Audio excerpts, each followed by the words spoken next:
Meus amigos, o programa Conversando com Augusto Maranhão, fenomenal. Voltamos aqui à Praça André de Albuquerque, Maranhão, para tratar o assunto da Revolução de 1817. André de Albuquerque, Padre Miguelinho, o movimento maçom, como é que tudo isso aconteceu. Estamos aqui no solo sagrado da Revolução de 1817.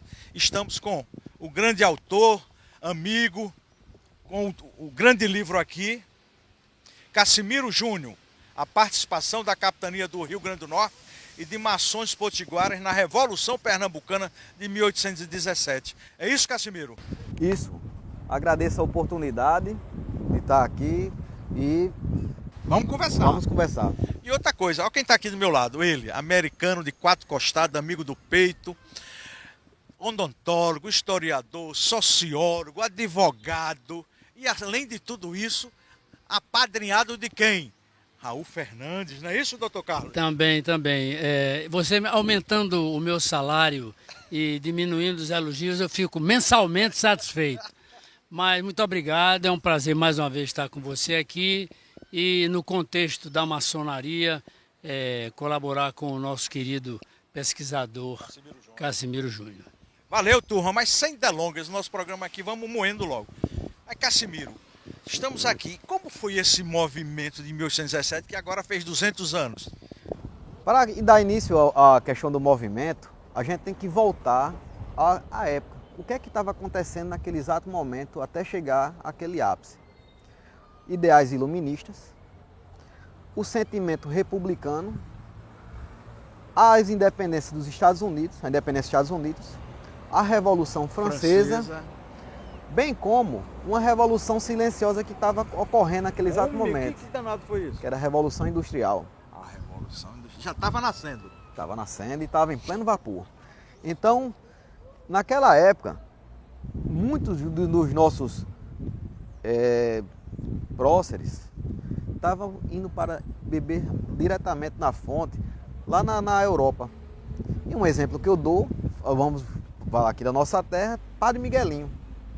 Ele morou em Portugal, morou na França e lá ele era uma figura respeitadíssima entre todos. Ô Cassimiro Júnior, só um parênteses. Ele nasceu ali na Ribeira, né? Isso. Né? A rua que leva o nome dele hoje, né? Isso, nasceu na Ribeira. Inclusive, a sua casa hoje está funcionando a sede dos armadores portuários e também ela também teve uma participação importante, o local onde ele nasceu. De 1898 a 1909, funcionou como a sede do Comando-Geral da Polícia Militar do Estado do Rio Grande do Norte. Coisa boa. Mas diga aí, Frei Miguelino estudava lá e tal. Isso. Pegava todas as ideias novas. Isso. No caso, ele saiu daqui, ele é filho de português com a brasileira. Era um militar, né, o pai dele? Não, salvo engano, era português, eu não lembro, não estou lembrado. Parece que era o capitão. Era capitão. Era militar, que eu acho engraçado pela situação diferente que vai acontecer e que ele vai contar. Partindo de um pai militar. Vamos lá. Vamos lá, Rocha aí. Aí pronto, aos 16 anos ele vai com sua família para Pernambuco. Ingressa na Ordem Carmelita, era um desejo da sua mãe que ele ingressasse, e lá ele adquire a função de frei. Por isso que ficou eternizado como Frei Miguelinho. Depois de certo tempo, ele consegue secularização, salvo engano, o Papa Pio VII, e obtém o título de padre. Torna-se o Padre Miguelinho. Quando ele vai morar na Europa... Só outra interrupção aqui. Geralmente eu chamo Frei Miguelinho, a turma me corrige, é Padre Miguelinho, né? Padre Miguelinho. Porque ele ficou marcado como frei. Né? Interessante, né? É que nem um Padre Roma. Padre Roma... Vamos chegar em Padre Roma também, tá no contexto. Não é verdade, doutor Carlos? É isso aí. Mas vamos lá, aí... Oh, coisa boa, um silêncio pra tu ver o sino. Foi... Esse sino parece que deu a contra-revolução, não foi? Foi. Esse número que ela bateu tem muito a ver com a maçonaria. Foi 3 horas. 3? Em ponto. Vamos lá. Mas vamos lá. Pronto, Padre Miguelinho, quando ele vai para a Europa, ele tem a oportunidade de beber da fonte diretamente dos iluminismos. Ele era uma pessoa inteligentíssima, respeitado entre o meio que vivia, bem como, nesse período, ele acaba ingressando na ordem maçônica. Ele Lá em Portugal. Lá em Portugal. Alguns dizem que foi na França, mas foi em Portugal que ele foi iniciado. Oliveira Lima, ele corrobora com essa tese. Outra coisa importante, ele torna-se amigo pessoal, já é um amigo, é muito amicíssimo dele, de quem? Do bispo Azeredo Coutinho. Que ele nada mais é, nada menos. Homem, diga quem foi esse bispo. O instituidor do seminário de Olinda, episcopal de Olinda. Olha só a grandeza. Na hora que Padre Miguelinho vem de Portugal, volta da Europa para Pernambuco, ele vem como professor de retórica, como eu falei, respeitadíssimo, um intelectual de alto nível, e ele tem a honra de dar aula inaugural do seminário de Olinda. Foi o nosso querido Padre Miguelinho, o potiguar que deu. E isso, inclusive, o nome da aula inicial dele é o que? É a oração acadêmica. Em outras palavras, quando ele, na aula dele, ele fala várias coisas, dentro quais ele explica o quê? Que o ser humano, o homem, na hora que ele perde a sua razão, ele pode voltar ao seu princípio humano, bruto. Volta a ser primata. Volta a ser primata. Ele dá é uma aula do pensamento da época que ele tinha. Ele teve essa oportunidade e essa honra de proferir a aula inaugural do Seminário de Olinda. O que você está colocando aqui é muito interessante, porque a gente viu, doutor, a gente fala sempre muito na Revolução de 17 e só de André. Mas temos que resgatar o nosso freio, o Padre Miguelinho, não é verdade, Casimiro Júnior? A figura Padre Miguelinho foi importantíssima. Porque primeiro nós temos que fazer uma pequena analogia dos movimentos republicanos até chegar em 1817, porque não foi um movimento que foi pontual. Não começou naquela época, ou pouco antes. Praticamente ela iniciou quando teve em solo pernambucano, no Areópago de Itambé, em 1896, foi fundada a primeira, que é considerada a primeira loja maçônica do Brasil. Quer dizer que foi aqui em Itambé, divisa com a Paraíba? Isso. A primeira loja maçônica? Isso, mas só que tem um pequeno detalhe. Que a loja tinha um elan maçônico. Porém, sua totalidade não era propriamente dita uma loja regular. É tanto que o padre João Ribeiro, que será o futuro presidente da República de Pernambuco, teve que ser iniciado em Portugal. Era uma loja assim oficiosa? É porque normalmente naquela época era dava nome de academia. Academia, tá certo. Oficina, academia, clube. Mas principalmente academias. A gente vai enveredar ainda no mundo da maçonaria. A gente está aqui só nos primórdios da Revolução de 1817, não é isso? Isso. Aí Frei Miguelinho e tal. E como é que surgiu depois? Chama-se a Revolução dos Padres. Esses padres também eram maçom. Como é que entrou o André Caiu? Que a mãe de André de Albuquerque, dona Josefa, ela dizia: meu filho, não vá na onda desses padres não, que você vai se rear. E não é verdade? Não engula a corda do padre não. E ele, porque era um homem de posse, era um homem mais importante da capitania do Rio Grande do Norte. E foi com esses ideais de república. Como isso aconteceu, professor Casimiro Júnior? Pronto. É como eu falei. O movimento não foi de uma hora para outra. Ela foi sendo costurado aos poucos. Fogo de monturo, já veio moendo. A primeira loja regular daqui do Brasil foi aonde? Foi no Rio de Janeiro. Salvo engano, o nome da loja é Reunião. Porém, há quem diga que a primeira sessão foi dentro de uma fragata francesa. Os irmãos juntaram-se lá em águas territoriais, mas agora oficialmente em solo. Primeiro foi a Ariel Itambé, que não tinha o elan maçônico, mas não era. E a loja Reunião, que realmente foi uma loja maçônica lá no Rio de Janeiro. Ok. Um pequeno parênteses que eu faço questão de abrir. Aqueles ideais republicanos que estavam tendo naquela época, bem como a gente não pode deixar de destacar a independência do Haiti. Aquela revolta lá dos escravos que lascaram os franceses, né? Foi isso. Diz que até hoje o Haiti está ruim porque não conseguiu. Porque justamente o seguinte, com o ideal de liberdade, de igualdade, eles tomaram poder. Porém, o que é que aconteceu? Eles tiraram suas diferenças contra os colonos. Houve uma carnificina, estupro, pilhagem, bem como aqueles ideais. Muita gente o Haiti acabou sendo abandonado pela França e as outras colônias evitavam de fazer comércio com ela. Daí onde veio a derrocada do local mais próspero que tinha. Só pegando outro gancho aqui do professor Cassimiro Júnior, a América Espanhola, nossos vizinhos aqui, tudo ficaram independentes. 1810, 1811, Isso. não é verdade? E o Brasil ainda império. Isso. Né? Em 1817, bem pertinho, estava todo mundo pipocando república. Isso. Né? Não é isso, professor? E detalhe, que todas essas repúblicas, os seus cabeças, todos pertenciam à ordem maçônica. Simão Bolivar, O'Higgins, San Martín, dentre outros. Os Estados Unidos, George Washington, Benjamin Franklin, John Adams, vários pertenciam à ordem. E estavam tomando de conta, aos poucos estavam vindo. Só que os ideais de republicanos já estavam aflorando aqui no Brasil. Antes da virada, que eu falei, o seminário de Olinda foi em 1800, não é verdade? Certo. 1800. Antes de 1800, teve o quê? Mais três princípios, tem 3 focos de revolta. Foram quais? A Inconfidência Mineira. Certo. A Inconfidência Mineira, que ela foi o primeiro, o Há ideal. uma correlação em Confidência Mineira com a nossa Revolução de 17. Uns dizem que o nosso movimento 17 foi muito mais importante do que a própria Inconfidência Mineira, professor. Claro. É verdade isso? Isso. Homem, pelo amor de Deus, hein, doutor Carlos? É, exatamente. É por um motivo simples. Um não saiu do papel. O outro teve uma tomada de poder que a gente vai chegando devagarinho. Um poder genuinamente brasileiro. Outra coisa importante, a Inconfidência Mineira, ela não era abolicionista. Aí quando teve a outra, teve já outro foco, foi denunciado todo mundo, só que abrindo um pequeno parêntese.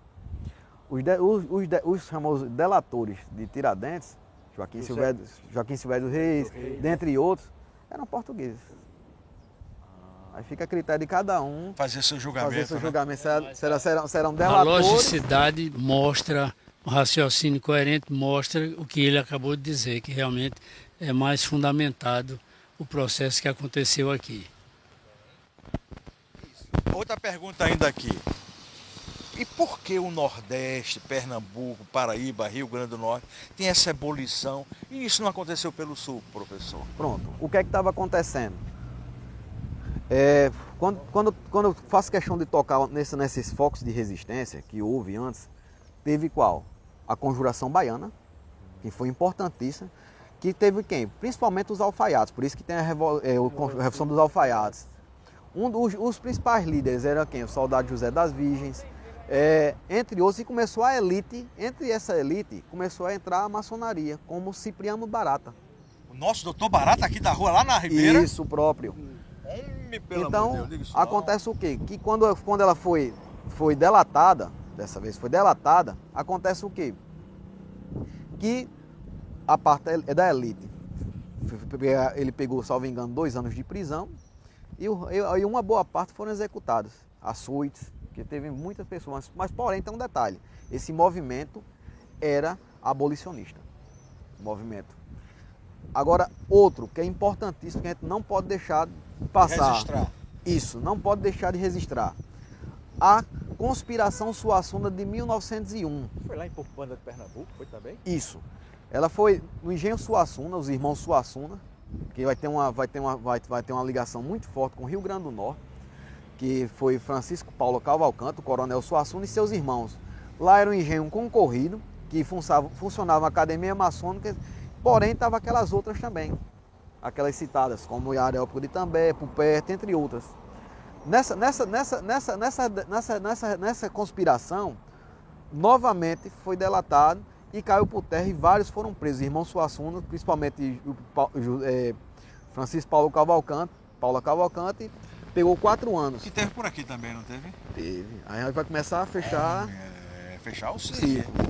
E detalhe, esse movimento, Augusto, era um movimento que tinha o viés de libertar. Desculpa. Nessa época Napoleão estava no poder. Ele tinha um viés bonapartista, a conspiração Suassuna. Me diga agora, vamos chegar aqui, é 1817. E o nosso governador da época era José Inácio Borges. Isso. Ele era maçom também? Era maçom. André de Albuquerque era maçom? Era maçom.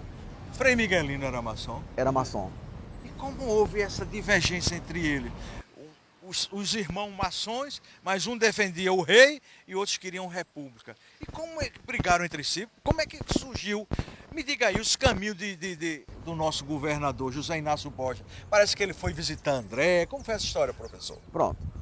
Para chegar aqui nessa visita de André de Albuquerque, a gente tem que lembrar o quê? Da vinda da família real para o Brasil. Fugindo de Napoleão. Fugindo de Napoleão, mas só que tem um pequeno detalhe, né? Me diga esse detalhe. Qual detalhe? Na historiografia e popularmente, o Dom João é tido como uma pessoa... Um bobão. É. Mas ele era um bobão que trouxe uma biblioteca todinha lá para cá. Fundou a Marinha, o banco. Inteligentíssimo, a parte diplomática dele foi muito forte, inclusive foi o único a dar um pitu em Napoleão. Aquela expressão haver navios foi quando o general Junot chegou e já tinha ido embora. Então, os franceses chegaram em Portugal e em Lisboa e ficaram a ver cadê navio. O povo? Ficaram a ver navio. Ficaram a ver navio já voando. Já embora. Isso. Então, na hora que chegam para cá, o vice-rei era o famoso Conde dos Arcos, que ele vai ter um papel fundamental em 1817. Ele vem ser governador da Bahia.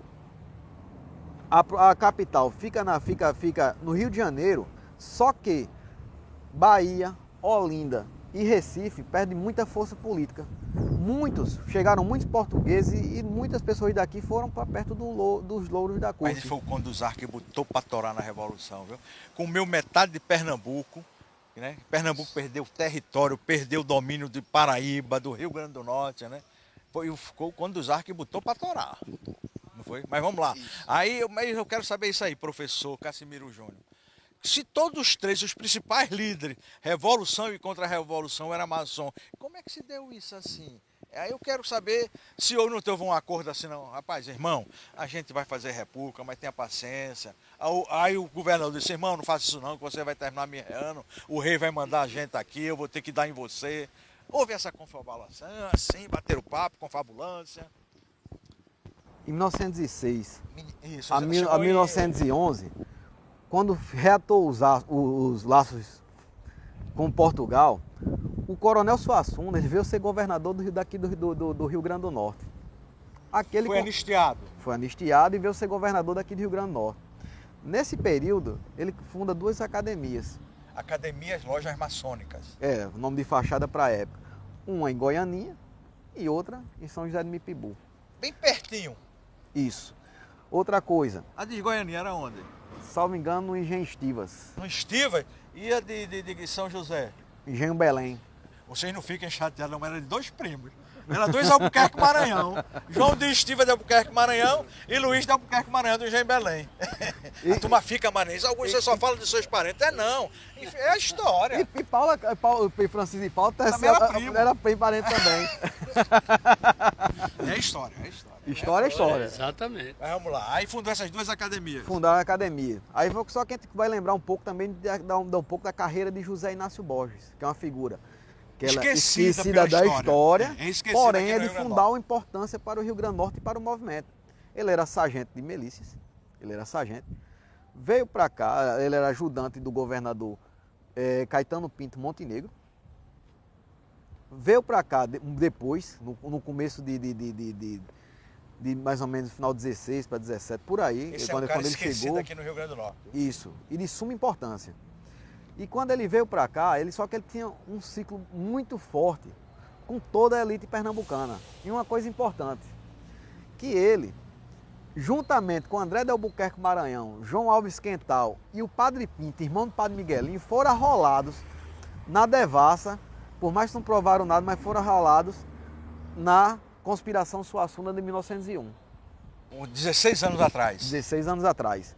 E outra coisa importantíssima, ele era amicíssimo e foi indicado pelo padre João Ribeiro para vir aqui para o Rio Grande do Norte. E o ciclo fechando. O que é que acontece quando o José Inácio Borges vem?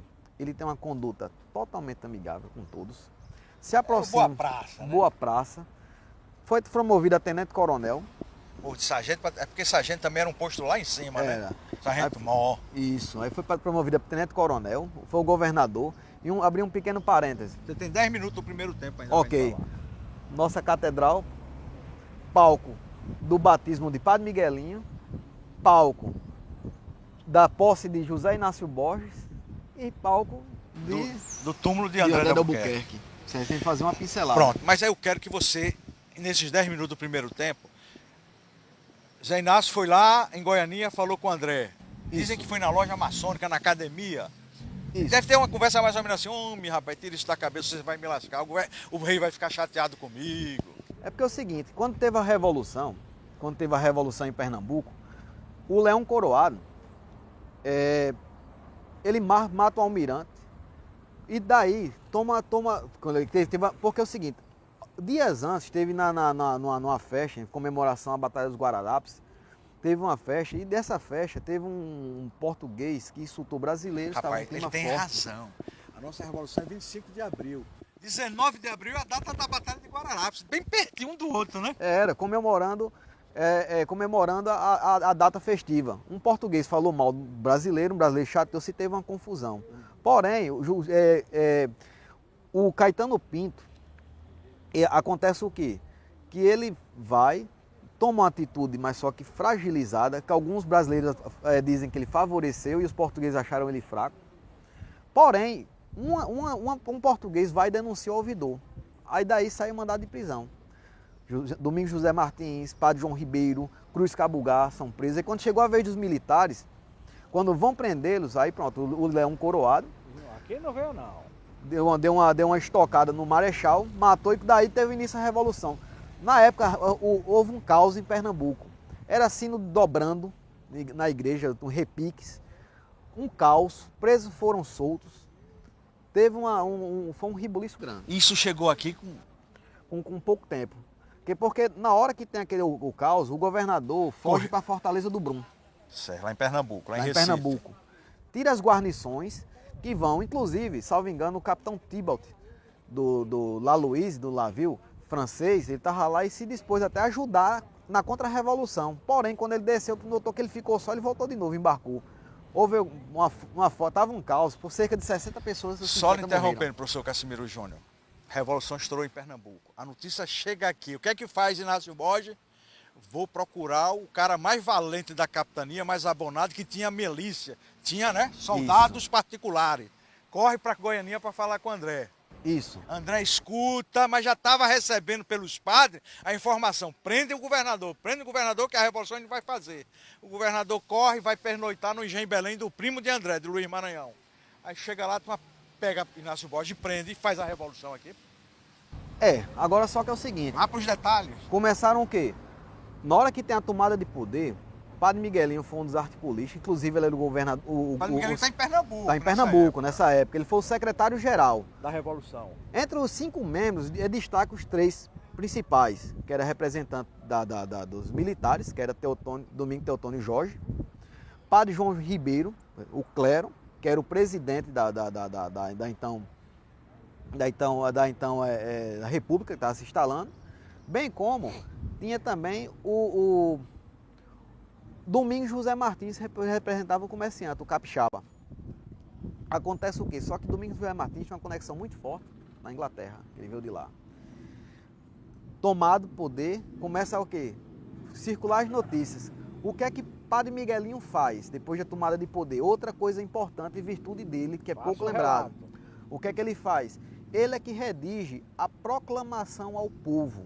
Era uma forma de mostrar ao povo, porque é o seguinte, a população, parte dela não entendia o que era monarquia, era um pouco ignorante, não entendia o regime que estava na época, que era a monarquia absoluta, bem como o novo que estava surgindo, que era a república. Muitos era por questão da necessidade e por questão de também o sentimento anti-lusitano. Detalhe, antes dessa revolução, Pernambuco teve uma seca violenta em 1816. Teve outro detalhe, quando Pernambuco perdeu muito poder, teve um ápice quando Haiti perdeu o comércio com açúcar. Pernambuco vendeu algodão com a guerra anglo-americana, bombou lá.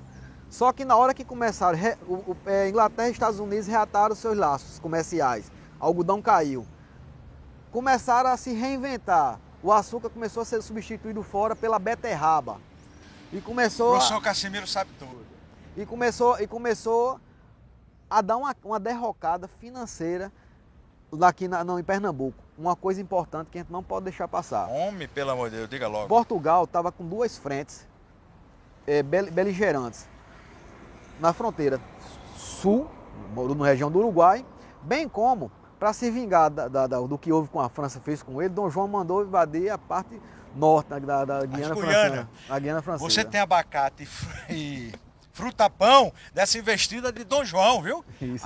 Ele ganhou, a gente trouxe o abacate e o fruta-pão. Foi a vitória da gente lá, mas ele encarou Napoleão lá na Guiana Francesa. Isso. Inclusive, muitos soldados pernambucanos, mal remunerados, desmotivados, longe da família, foram para lá. Então estava um sentimento muito forte, era um gasto muito grande para o erário pernambucano, até eclodir a Revolução. Só recapitulando.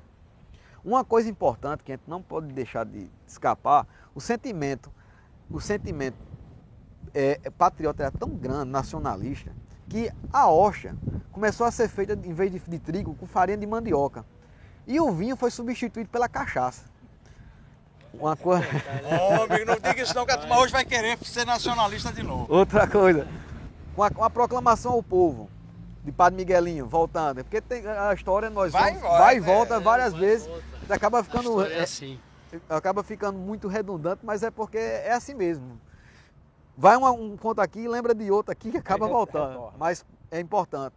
Padre Miguelinho, o que ele fez com a proclamação ao povo, na hora que ele vai mostrar a importância da Revolução, da República ao povo, novamente ele com um espírito evangelizador, um espírito puro, que sensato, porque na época que ele estava na Europa, ele viveu a época da Revolução Francesa, e lá ele viu a carnificina que houve.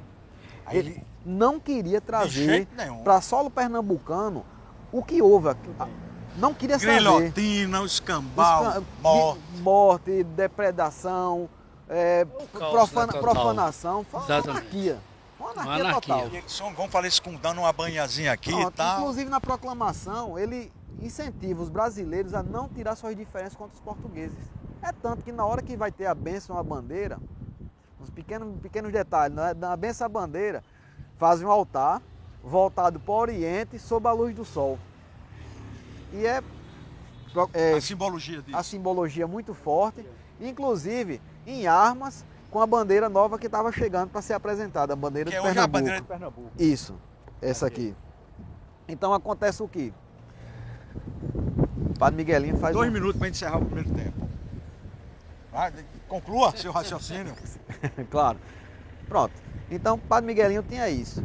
Quando teve essa revolução, primeiro sinal que eles fizeram, para legitimar a sua força, bem como expandir essa revolução em caráter nacional, começa a enviar emissários. Fronte Sul, Paraíba, Rio Grande do Norte. Mandaram até para os Estados Unidos, não foi, professor? Mandou para os Estados Unidos. Tal de Cruz Cabugá, é? Isso. Que é uma avenida grande lá em Recife. Isso. É isso, você Avenida falou em Cruz, Recife? Só exatamente. tem um defeito, é do Esporte Clube do Recife. Fora isso, aí é... Mas não espalha, não. Cruz Cabugá, um pequeno detalhe, ele cosmopolita, um cara boa praça, era um homem pardo e suas sessões, sua casa era concorrida. Era muito querido o Cruz Cabugá. Mandou para Paraíba, Rio Grande do Norte, mandou, salvo engano, Falcão, para tomada de Fernando Noronha, Piauí, mandou para o Ceará. Só interrompendo aqui o professor para encerrar. Cruz Cabugá foi para os Estados Unidos pedir a independência lá, o reconhecimento, e foi num navio Espada de Ferro de Gervásio Pires. Esse navio, você que é mergulhador, se encontra nos arrecifes da ilha de Itamaracá. Esse jovem aqui esteve nesse navio, mergulhou lá. É um navio que ninguém quase sabe, viu? Poucos sabem que existe o Espada de Ferro, está enfincado lá na ilha de Itamaracá, afundado. Mas, professor, vamos encerrar o nosso primeiro tempo. Aqui o Marinês, esse programa tem 5 horas, que o professor fala muito. Tem muito conhecimento, né, doutor Carlos? Demais, nós estamos aqui. Vamos dar um corte aí para a gente voltar daqui a pouco, contando ainda a história da Revolução, como André houve a Contra-Revolução e o movimento maçom, como ficou. Tinha os maçons prós e contra, não é isso? Isso. No segundo tempo. Aguarda aí, professor. Segure na cela. Corta, Marinês.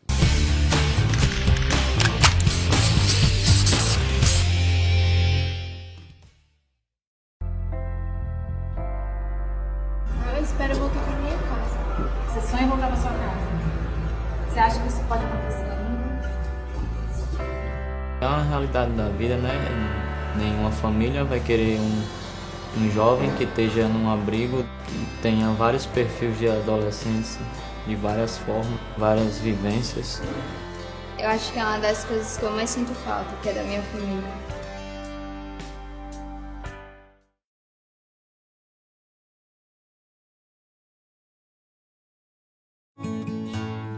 O que é importante ter uma família?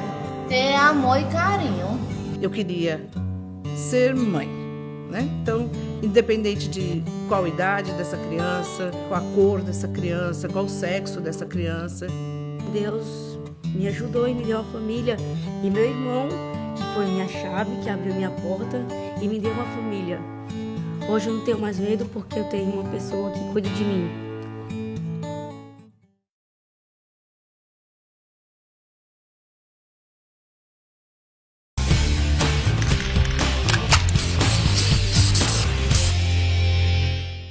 Meus amigos, voltamos ao segundo tempo aqui do programa Conversando com Augusto Maranhão na querida TV Assembleia, falando ainda sobre os 200 anos da Revolução de 1817, os atores, a maçonaria.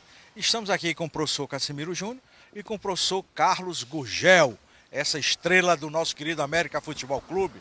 Obrigado. Né? Presidente do Conselho do América, escritor, odontólogo. Depois a gente vai falar sobre o seu livro aqui, um dos Momentos Fraternos.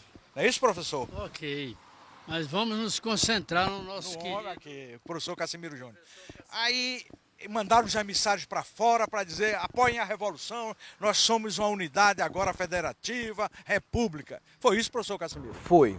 Os emissários, a gente vai começar a perceber que a maioria foram padres. É por isso a revolução dos padres. E isso, tinha cerca de 70 padres envolvidos. Precisamente O seminário de Olinda ali, né? Forte. Tudo com ideias. Forte e todos, a grande maioria, pertencente à ordem maçônica. Para ter uma ideia, quando os emissários vieram para cá, manteram os duas frentes, sul e norte. Primeiro, fronteira norte, veio Paraíba, já estava aguardando a revolução. Era um engodo que estava esperando, ia ter a qualquer momento. Rio Grande do Norte veio o padre João Damasceno, que isso aí vai ficar mais forte daqui a pouco. Mandaram para o padre José Martiniano, filho de Bárbara de Alencar, mandaram ele para o Ceará, e mais alguns sacerdotes. Só que tem um detalhe, uma coisa que é importante é que o padre José Martiniano, quando ele fez na região do Crato, ele subiu no púlpito da igreja com indumentária, a caráter, e declarou a República do Crato, apoiada por sua mãe Bárbara de Alencar.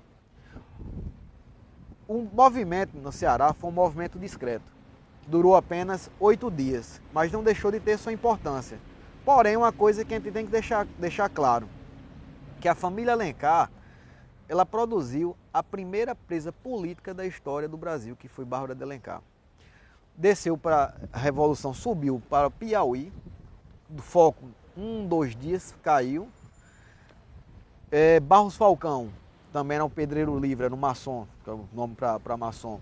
Foi para Fernando Noronha, que lá, por ser uma ilha presídio na época, e uma fortificação muito importante, ele tomou a ilha, pegou todo o recurso e fez uma tática de terra arrasada.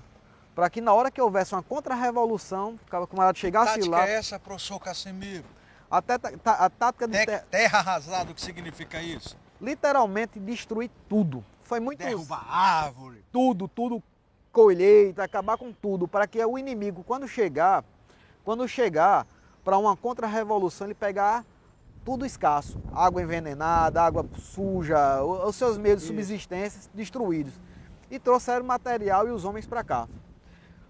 Outra coisa importante, fronteira sul Fronteira Sul. O que é que acontece com a Fronteira Sul? Quem vem é o Padre Roma. José Inácio Abreu e Lima, o Padre Roma. Tem uma coisa importante que ele foi secularizado padre em Roma, por isso daí o seu apelido Padre Roma, sua alcunha. Arretado o negócio desse. Acabou largando o sacerdócio para se casar.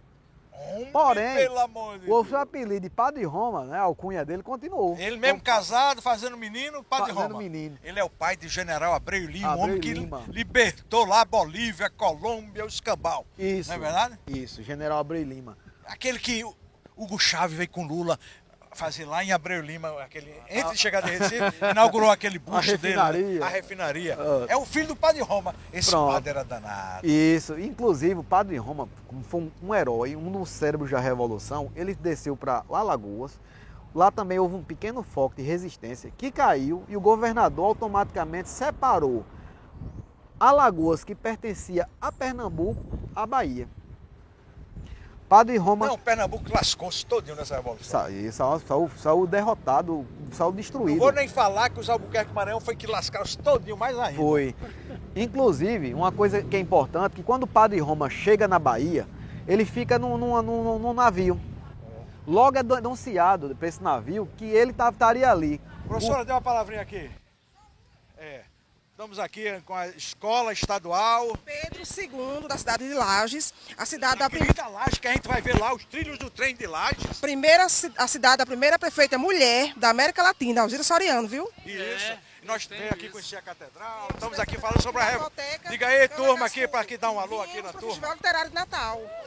Viemos para o Festival Literário. Vimos com 98 alunos e 10 professores. Que coisa boa. Sejam todos bem-vindos e vamos curtir aqui nossa história, a Praça André, a Catedral, Câmara Cascudo. Tudo, Câmara Cascudo.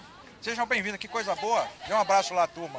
Daremos. Vai lá conhecer o trilho, né? Realizamos agora o terceiro festival. Festival Literário, em Lages. Cícero lá, que é um... Cícero que está agora, sabe onde hoje? Ele está no Rio São Francisco. Tá lá pro Sergipe, né? Pronto, exatamente. Tá vendo como é bom? Aparece em Lages, viu? Vamos pra Lages. Lages é terra boa. A gente vai ao Cabugi, né, Marinês? Em dezembro.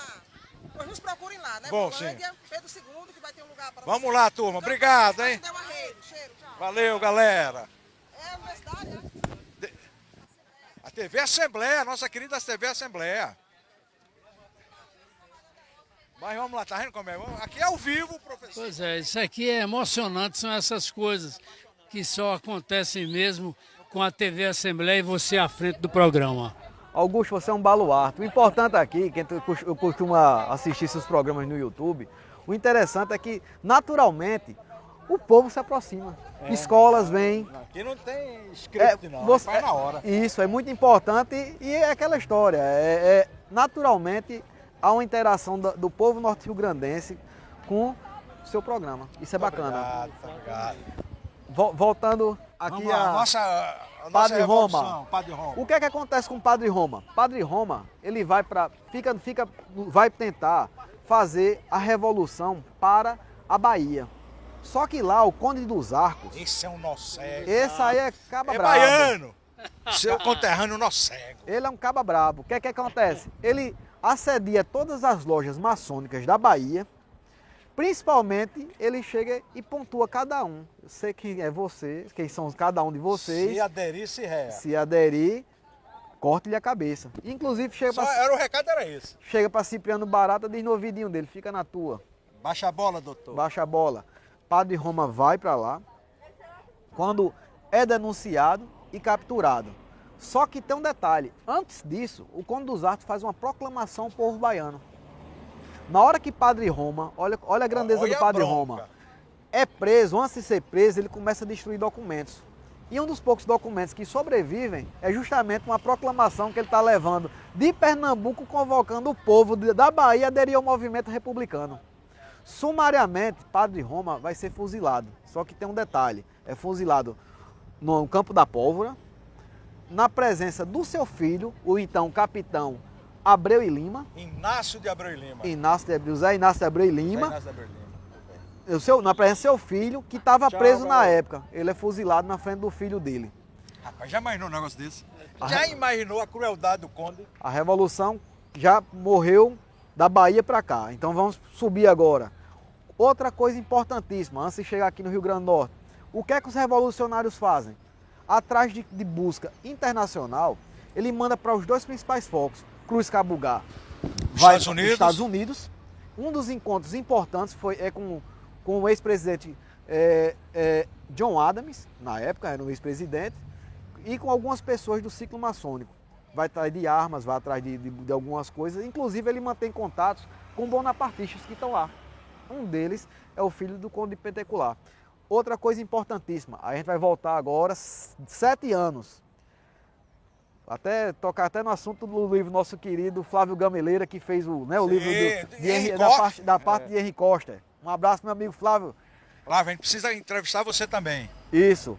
O que é que Henry Costa vem? Ele, em 1910, ele tem uma passagem aqui pelo Rio Grande do Norte. Ele era maçom também? Henry Costa era. Eita! É o ciclo se fechando. É o ciclo se fechando, professor. O que é que acontece? Henry Costa passa aqui no Engenho Cunhaú, faz a descrição e no seu diário acaba transformando num livro, que é o Travers em Brasil, não é isso? O que é que acontece com... Tradução Câmara Cascudo, eu acho, né? Câmara Cascudo tem alguma coisa sobre ele, mas vamos lá. Isso. O que é que Henry Costa faz? Nessas viagens, antes de vir aqui, vai na Paraíba, Pernambuco, Ceará... Vai até o Ceará. Interessante que são os mesmos estados... Passa em Mossoró. E costurando, e vai só costurando, antes de fazer o livro dele. E só que Henry Costa será um dos emissários de Pernambuco, que ele era inglês, salvo engano, é filho de inglês. Acho que era inglês mesmo, né? Eu era filho de inglês, não li. É importante. Detalhe, vamos lá. Vai para Inglaterra e lá entra em contato com quem? Com Hipólito José da Costa, fundador do Correio Brasiliense.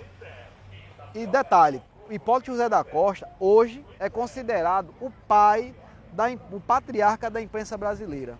E lá ele faz. Só que tem um detalhe, em ambos os locais há uma disputa, uma guerra diplomática entre a diplomacia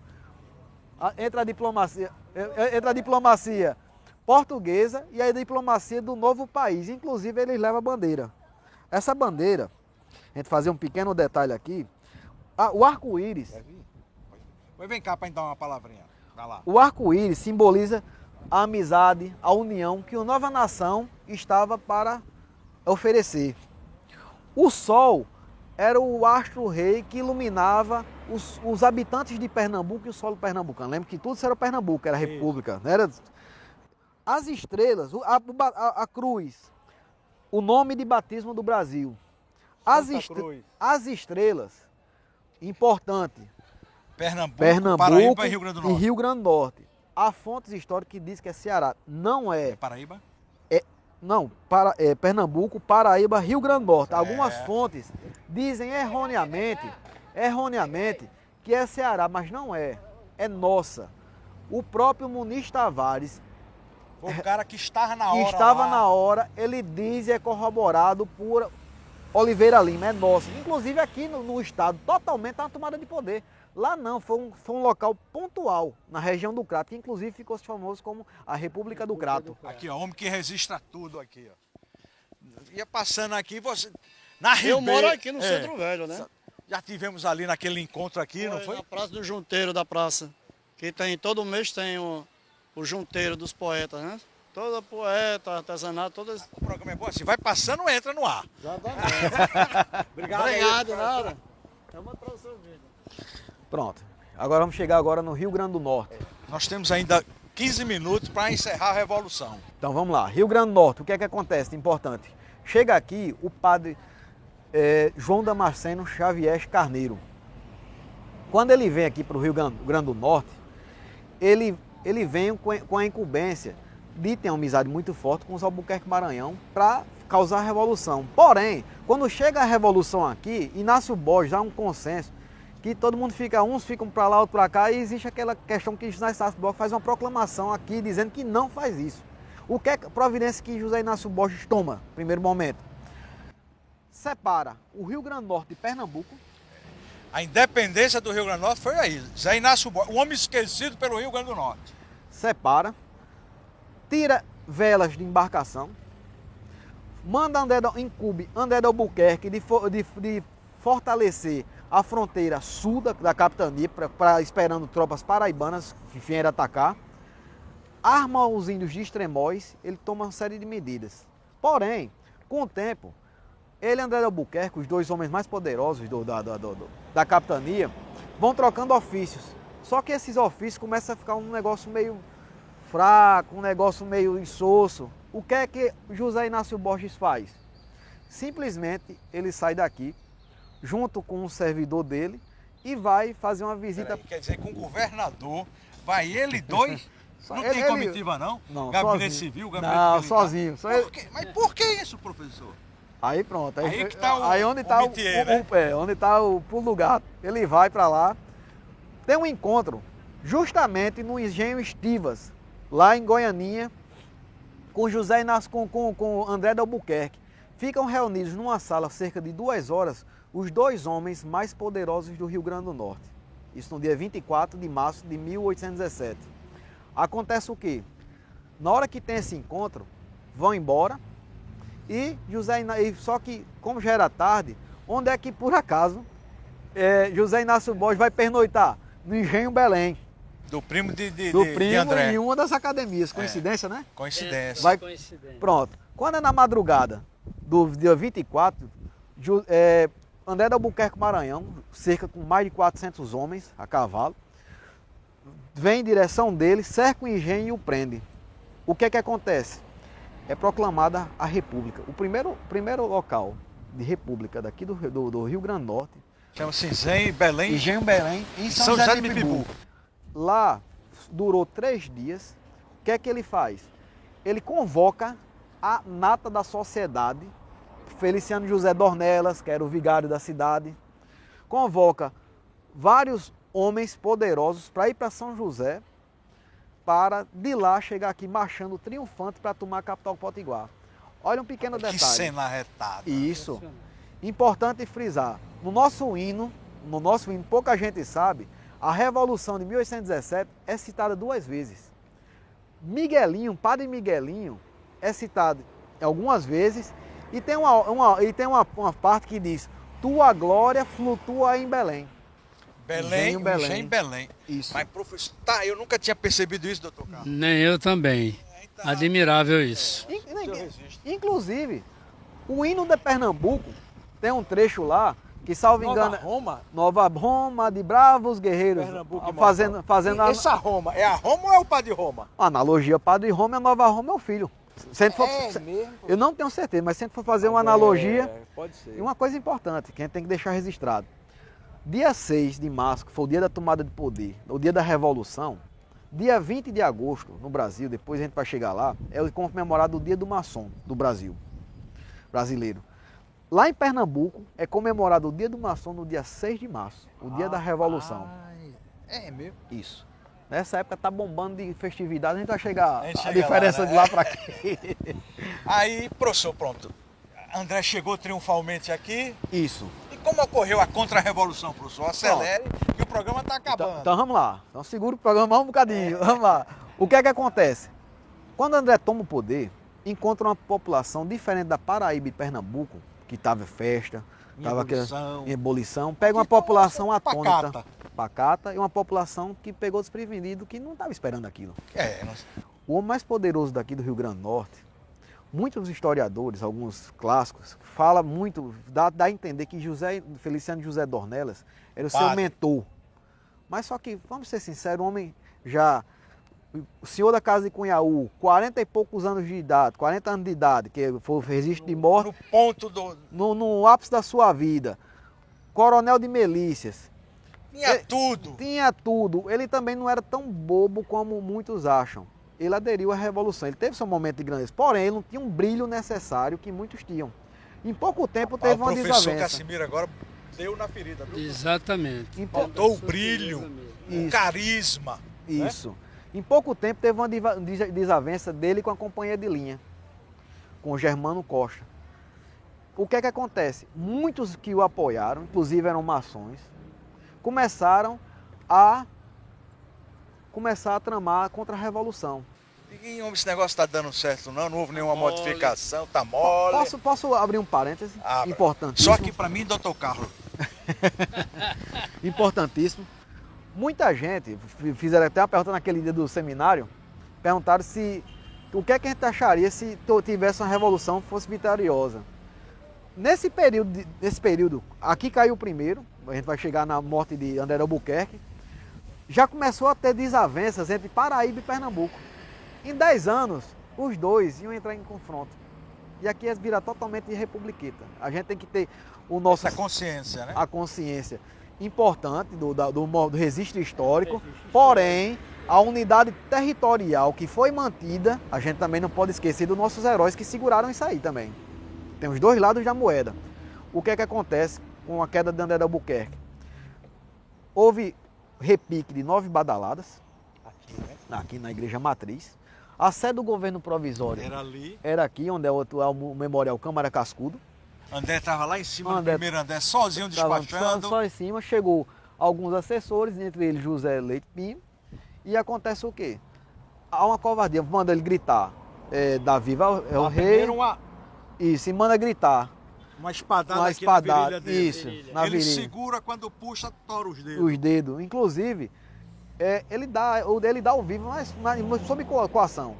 Ele, salvo engano, é jogado, é surrado, é carregado ao Forte Reis Magos. Só que daí, agora a gente vai voltar um pouquinho, que a gente vai chegar lá na frente, um pouco da historiografia natural que existe.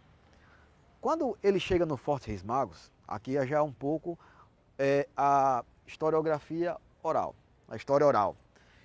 O comandante dos Fortes Reis Magos, ele pede uma água, nega. Aí já acha um soldado e dá água a ele. Aí daqui a pouco ele quer descansar a cabeça, tá com frio, né? Volta morrendo. Em vez de cantar, aí dá uma pedra, como simbolizando que ele é um pedreiro livre, é um maçom. No outro dia, quando amanhece morto, ele é arrastado de lá para cá, um cortejo, semi-desnudo, isso.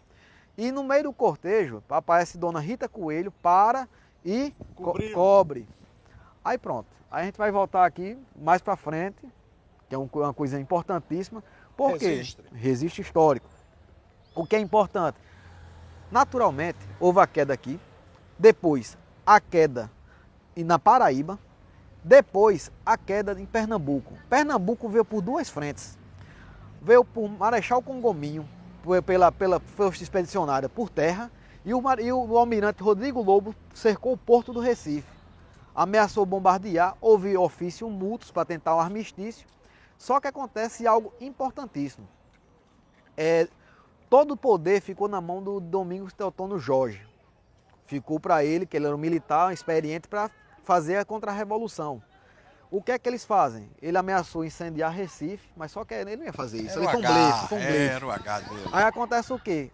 Eles fogem e vão para o Engenho Paulista. Só que registrando que antes... O Engenho Paulista é a cidade paulista hoje. Antes teve vários focos de batalhas. Destaque para o Engenho Trapiche de Ipojuca e o Engenho Utinga. Acontece o quê? Que há uma situação totalmente diferente. Qual a postura que há? Eles vão para tentar o foco de resistência no Engenho Paulista e Padre Miguelinho, nosso querido Padre Miguelinho, vai para onde? Ele é o secretário-geral, muita documentação está com ele, ele vai para Olinda. O que acontece? Toca fogo Toca fogo. Protegendo cerca de 72 muito, membros que estavam... Podia ser. Estavam ao lado dele, eu sei dessa parte. Continue, meu querido. Ele juntamente com sua irmã. No Engenho Paulista, com medo de serem traídos, algum desses líderes foge. O padre João Ribeiro, desiludido, toma veneno e se enforca. O dono do engenho enterra ele, só que depois que há uma tomada não queria nem que fique amigo dele, não enterra para dizer que não aconteceu nada. Não, enterrou por consideração na capela. Só que acontece o seguinte, Padre Miguelinho ele é preso no outro dia juntamente com sua irmã, Dona Clara Castro, outra heroína nossa.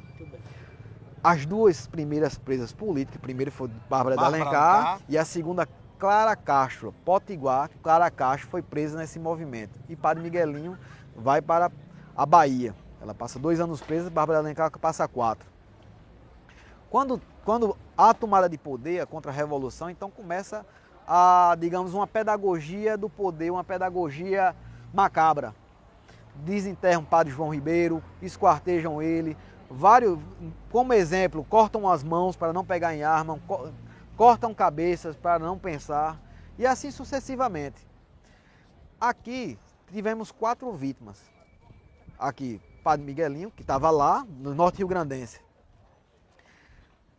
André de Albuquerque, Maranhão. O padre João Damasceno, que quando ele estava preso, quando ele estava sendo transportado para Recife, ele tem um mal súbito e morre embarcado. E Dona Josefa de Pino da Gota. Foi. E Dona Josefa do Espírito Santo, que morreu com desgosto. É a mãe de André, né? Morre André e morre a mãe. Morre a mãe, com desgosto. Então essa revolução, ela foi importantíssima. Professor Cassimiro, agora, acabou-se a revolução, a contra-revolução, André morreu, foi sepultado aqui. E Inácio Borges, você tem 3 minutos para a gente falar sobre o pós-revolução de Inácio Borges. Vamos lá, Inácio Borges. Quando ele reassume o cargo de governador do estado, da capitania do Rio Grande do Norte. Aí ele diz logo pro rei, ó, eu quero autonomia. Porque se eu tivesse autonomia, Pernambuco não vinha mandar aqui. Pronto, ali, a meu ver, ele foi usado como carta na manga. E acabou dando certo. Olha aí, doutor Carlos. Isso aqui é uma teoria minha. Ele foi usado como carta na manga. 2 minutos agora, já passou. Então acontece o quê? Que quando ele volta, ele toma uma postura, reassume o poder totalmente diferente dos outros. Não toma uma postura revanchista, muito pelo contrário. Aqui não aconteceu nada desse Nada revanche. disso. Ele faz questão de mandar um ofício para Rodrigo Lobo. Né? Nessa época, o Rio Grande do Norte estava subordinado a Pernambuco. Rodrigo Lobo ficou sendo governador. Turma do Pedro II passando aí, um abraço. Rodrigo Lobo era o governador interino de Pernambuco. Ele inclusive manda ofício tentando dar um salvo-conduto para alguns revolucionários, para São José Dornella, dentre outros. Quebrando o galho da turma. Quebrando o galho e jogando toda a culpa em cima do finado, André de Albuquerque. Outra coisa importantíssima. Foi arretada essa ação dele, viu? Foi. O que é que ele faz? Manda um ofício, em vez de fazer buscas e apreensões, ele manda um ofício circular para todas as capitanias, dizendo que mandassem as provas. Lógico que os cabos iam mandar o que quisessem. Outro registro importantíssimo. Quando caiu aqui o Rio Grande do Norte, 3 cidades seguraram a Revolução entre 10 de maio a 19 de maio de 1817. Foi Porto Alegre, Martins e Apodi. Lá em cima. Isso. Lá tinha um domínio muito forte ainda dos Albuquerque Maranhão. Tinha uma influência muito segurou forte. ainda por lá. Segurou por esse dia. Finalmente, ao terminar, a gente vai fazer outro programa de 5 horas com ele, viu? E o professor Carlos aqui no apoio técnico, né? Porque é muito assunto. Vamos lá. Concluindo. Vamos lá. O que é que acontece com o José Inácio Borges? 2 meses depois, naquela época não existia WhatsApp, acontece o quê? Chega o navio Pinguim e chega o navio Paragon, dos Estados Unidos, enviado para Cruz Cabugá por aqui. E daqui desembarca alguns bonapartistas. O movimento de 1817 também tinha um viés de libertar Napoleão Bonaparte. Inclusive, estava na ilha de Elba já, era? Já estava na Santa Helena. Santa Helena, Elba não, Santa Helena. Inclusive, alguns deles vieram, eu não lembro o nome dele, veio como observador de José Bonaparte. Foi mesmo? O do irmão, é do homem? Isso, era o sobrinho? Isso, do irmão. Pedro II, obrigado pela presença. Aqui, turma, aqui. Com a imprensa. A imprensa ética, limpa, é isso mesmo? Ó o sino. Valeu, Pedro II. Estamos aqui registrando esse acontecimento. Sobre ela, viu? Sobre a Soriano. Foi? As grandes mulheres importantes do Rio Grande do Norte, fizemos um trabalho sobre todas as mulheres importantes do estado, inclusive ela. Nós estamos concluindo um Alzira museu sobre ela. Valeu. É o professor João Batista Cortez, não sei se você conhece, da UFRN, o doutorado dele é em Alzira, em cima de Alzira. Em cima, com todo respeito. Com todo respeito. Aí nós estamos para o dia 29, que é o aniversário dela, de abril, que tem a Semana de Soriano. Nós vamos colocar lá o busto dela, que nós não temos ainda. Vamos lá, turma. E vai ter esse em Lages. A estação está sendo reformada, a estação. E vamos colocar lá um museu itinerante. São tendas, são banners, contando a história dela. Muito bom. Valeu. Obrigado. Um abraço, professor. Sim. Então acontece o quê? José Inácio Borges, com essa postura dele, quando chegam os bonapartistas, quando vieram para cá, o que é que acontece? Outra crise diplomática, mas só que José Inácio Borges tem uma postura diferente.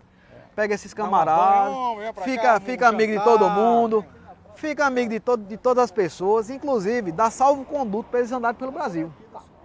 É isso, o programa está acabando. Professor Carlos, mostra seu livro aí sobre... Não deu para falar do livro do Dr. Carlos aqui. Não é bem isso. A gente ia falar sobre a maçonaria, mas depois a gente fala de novo, né? Deixa eu explicar. Não, eu trouxe o livro para vocês porque isso aqui é uma edição esgotada. E eu trouxe mais como reforço maçônico, exatamente, muito bem apresentado por ele, mas querendo dizer o seguinte, que diante de todos os grandes momentos brasileiros, de vitórias ou derrotas, a maçonaria está presente. Foi por isso. Bem registrado. Meus amigos, o programa está acabando. Agradecer ao professor Cassimiro, que a gente vai ter que conversar outro programa sobre as coisas, né? Que você tem muito conhecimento e 1 hora é muito curto. 1 minuto, se você disser, senão o Marinês vai cortar no ar. Marinês, só 1 minuto. 5. Fale logo.